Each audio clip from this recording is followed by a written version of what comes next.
Robe blanche et chignon, Lina est prête pour sa première communion. Depuis plusieurs mois, elle a suivi une préparation pour ce jour. Elle se déroule habituellement en 7 étapes, composées de temps communs, des rendez-vous à l'église pour découvrir le contenu d'une messe et des temps d'équipe pour lesquels des parents sont formés pour animer des ateliers avec un groupe de plusieurs communiants.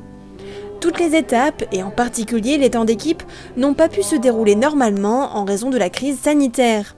Lina, comme ses autres camarades, a donc préparé sa communion à la maison avec ses parents. Mais pour la jeune fille comme pour sa famille, c'était important de célébrer malgré tout l'Eucharistie.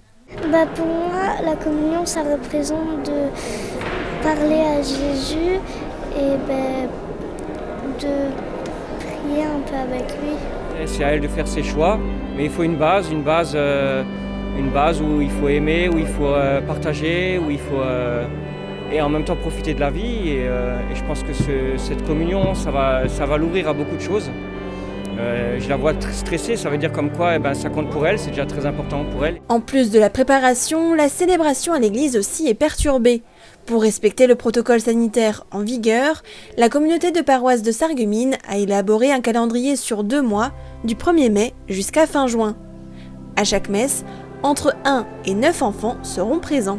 Comme la jauge de chaque église maintenant est limitée, afin que l'assemblée qui vient tous les dimanches traditionnellement vivre une messe, pour pouvoir vivre, qu'ils continuent à vivre cette messe et que les familles puissent vivre en étant en avant de l'église. En 2020, de nombreuses communions ont été reportées. Cette année, environ 80 enfants recevront pour la première fois l'hostie à Sarreguemines et les villages alentours.